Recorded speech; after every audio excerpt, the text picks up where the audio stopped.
Hey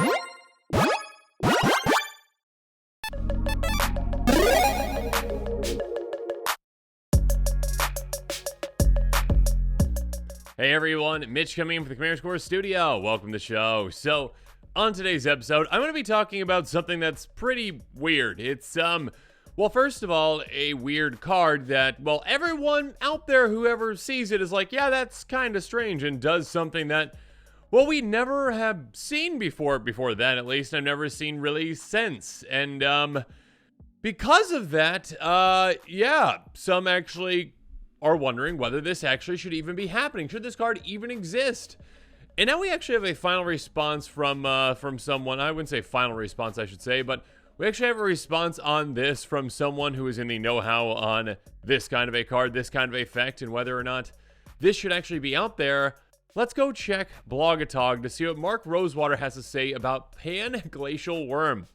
So, on Blogatog, Mark was asked, which rules manager approved Pan-Glacial Worm? I don't understand how it works within the rules. Mark responds, don't tell anyone, but I don't think it does. Sorry, Mark, I'm telling quite a few people right here. Rules managers juggle a lot, and it's easy to miss something. 100% I agree with that, and yeah, that's completely understandable. Not trying to point any fingers or blame here, but it is interesting to hear Mark say that a certain card doesn't actually probably work within Magic's rules, even though it is a legal card out there. Well, legal in certain formats. So if you don't know what Pan-Glacial Worm is, let's go through the card really quick. It's a very strange one. It is a 9/5 worm with trample for 5 green, and it says, while you're searching your library, you may play Pan-Glacial Worm from your library. It is a card that's originally from Cold Snap, so quite a long time ago. And it has seen reprints, I guess, in Mystery Booster and the list. Small reprints, I guess. It is legal in Modern, Legacy, Vintage, Commander, Oathbreaker, and Penny. So again, this is a legal card, even though it kind of technically doesn't work within the rules. So let's just go really quick and see what actual rules are said on this and talk about why this actually really shouldn't probably work within the rules. Now, it's not breaking any formats, but it's kind of like a meme card that, certain decks and certain formats might play because it's just funny. I mean, it is also a 9/5 trample, so that's nice. With 7, that's, green's got a lot more efficient ways to have a, 9/5 or even bigger than that. But yeah, it is one that you can cast out of your library. It's kind of like any kind of tutor, any kind of a land tutor, anything just allows you to cast this. So let's talk about the notes and rules information for Pan-Glacial Worm. Pan-Glacial Worm's ability only works while you're searching your own library. The effect that calls you to search needs to say search and library, and you need to be looking through your library for this to work. Examples of effects that let you cast Pan-Glacial Worm are Rampant Growth and Gifts Ungiven. So Rampant Growth, again, go search your library for any basic land, get into play tapped. Gifts Ungiven, go search your library for 4 cards. So yeah, basically ones that say search your library, search and library. Examples of effects that don't work are Bribery, which is, you're searching your opponent's library. And then Sage Owl, I believe, is ETB Scry or whatnot. Anyways, casting Pan-Glacial Worm while searching your library follows all the normal rules for casting a creature spell, except for timing. Yeah, that's kind of where that really kind of messes with things. Casting the worm this way always occurs during the resolution of another spell or ability, in what zone the worm is being cast from. The spell goes on the stack. You have to pay the worm's mana cost and any applicable additional cost, which means you can activate mana abilities while you're casting the worm, while you're searching your library. So again, kind of complex because again, you're doing it while another spell is resolving. So you're like, okay, I'm searching my library. Wait, while I'm searching my library, I will be also doing this. And that usually isn't how or ever how things actually ever go. After you cast Pan-Glacial Worm, you pick up the search effect where you left off. There is no other effect in Magic that does that. I don't believe. Correct me in the comments below if I'm wrong on that. But there's no other effect that's like, again, while I'm searching my library, wait, we're stopping this. Pan-Glacial Worm. There we go. There's no other effect that's like, okay, while you're doing that, I'm going to be doing this. No. You have to wait until that's resolved because that has resolved. And then you can do other things after that. But no, it's not like, okay, I'm Rampant Growth. Search my library for a forest. But while I'm searching for a forest, I have paused and I shall get Pan-Glacial Worm and cast it. It's very, very strange. When the search effect finishes resolving, the active player gets priority with Pan-Glacial Worm on the stack. Any abilities that triggered when the spell was cast are put on the stack now. So again, this again just kind of breaks the timeline in Magic where again, you're doing that, right? You're searching your library for a basic land. You're like, okay, wait, I'm casting Paying Glacial Worm. Now your opponents can respond to that. So again, the search has not completed, right? You're still like, okay, that basic land has not been grabbed yet. Rampant Growth is already resolved technically. It's probably also like in the graveyard, kind of. I don't know what that would be. But also, now your opponents, again, like if you're casting Paying Glacial Worm, they can like counterspell it. They can cast an instant. They can do other things while you're doing that, which normally they would not be able to break that time flow of, hey, yeah, Rampant Growth resolves, right? Cool, okay, I'll search my library. Now all of a sudden there's just stoppage in time, just a time freeze, whatever superpower that is essentially. I'm trying to think of the superpower that can do that. I don't know. I mean, time freeze, but like what superhero can stop time? But yeah, basically being able to stop time and saying, okay, Paying Glacial Worm, now all of a sudden other players can play instants. It's crazy.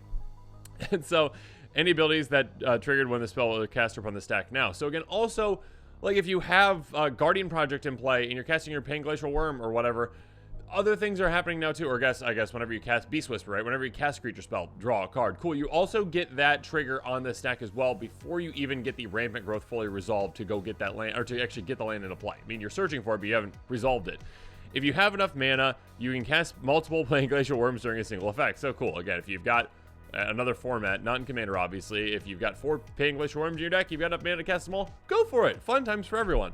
A Paying Glacial Worm that you cast while searching your library can't be found by the search effect. That makes sense. You can't be like, okay, search for a creature spell with Worldly Tutor. All right, I'm going to find Paying Glacial Worm while also casting that same Paying Glacial Worm. I mean, that makes sense. If you want to cast Paying Glacial Worm while searching your library, you must do so before you find any cards with the search effect. So again, it's I guess I said it wrong. You can't, Rampant Growth, okay, I'm finding this forest. No, it's like Rampant Growth. While I'm searching for this forest that I have not found yet, Paying Glacial Worm. Yay! Kind of weird. All right, while searching your library, you must keep your library in the same order until you shuffle it. That's weird.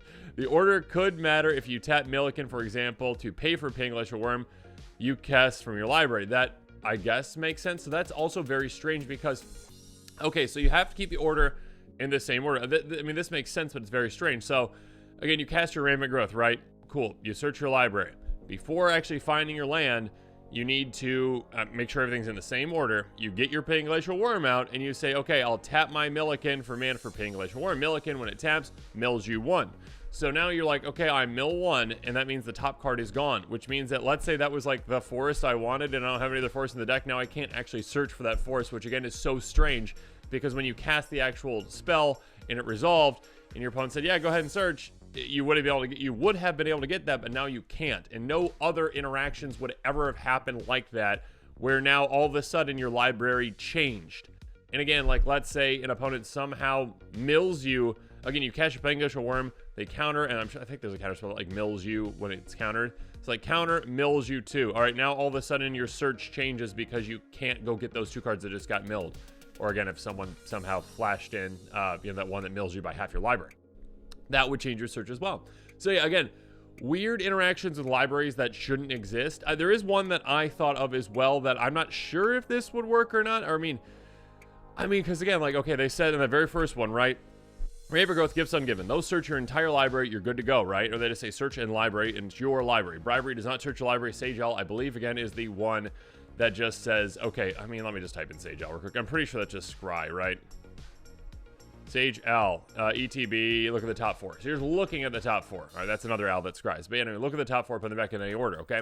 That's looking for them. That is actually not searching. It does not say search. That being said, let's say an opponent has even Mindcensor in play, right?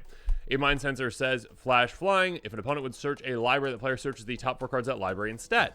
So again, let's say an opponent has one of these in play, you cast Rampant Growth. Now you might have a land in those top 4 that you can get with it. Still, that does not matter. With Paying Glacial Worm, I believe you'd still be able to cast it because, like, it's in your library and you are technically searching your library. It might only be the top 4 cards of your library, but you are searching the top 4 of your library. You're still searching them. And Paying Glacial Worm says, again, let's go back real quick after I just messed up my slides.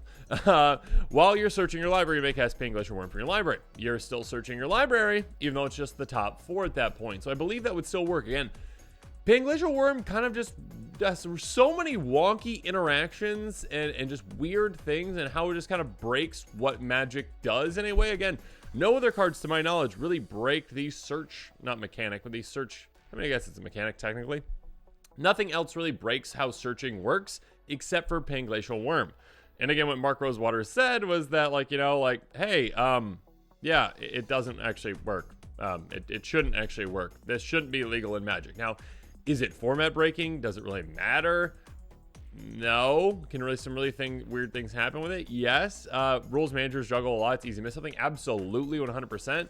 Now, should Wizards go out and change this and like ban it in all formats because it shouldn't work? I don't think so. I don't find a reason to do that. Now, are they ever going to print something else like it that breaks searching like this? No, I highly doubt that. I think they probably learned from their mistake. We're like, yeah, really cool concept, but XYZ, I mean, there's a list of like 25 probably problems as to why this card probably shouldn't have been printed, because again, it's just searching has to work in a certain way for Magic to function, and this says, let's just change that again. Like, you know what? Okay, again, you're searching with your Rampant Growth for that basic land, but while you're doing that, you're like, okay, I'm casting this, and then all of a sudden your opponent's like, oh, okay, now I can respond to all that stuff and actually interact with your library even potentially, and then your search might fail because of that too. Like, so many weird things can happen with that, again, with just such a weird card. So yeah, let me know in the comments what your thoughts are on all this. Do you think that there is any kind of a reason why Panglacial Worm works? Actually, and again, can you think of any other examples like Panglacial Worm for a card that probably shouldn't work within Magic's rules, but actually is legal? And yeah, let me know if you think the even Mindcensor thing actually works. I'm pretty sure it does, where you could still cast Panglacial Worm. And yeah, let me know in the comments what your thoughts are on all this. Do you think Panglacial Worm should be banned? There you go. Let me know in the comments below. And of course, as always, thanks again and have a good one. This show and episodes like this one are possible thanks to viewers like you. If you're looking for an easy way to help support this show, make sure that you like, share, and subscribe. Also, hit that bell notification icon so you don't miss any new episodes. You can also go check out our playmats and other merchandise at thecommandersquarters.com. We also have a ton of brand new t-shirt designs in stock, so make sure you check out those as well. Another easy way to support this show is with our TCG Player affiliate links. So whether you're buying a deck or individual cards, you can use this general link right here or one in the description. And the final way that you can support this show is by supporting us directly by becoming a patron. There are many benefits to being a patron, and I truly couldn't do this without all of their support.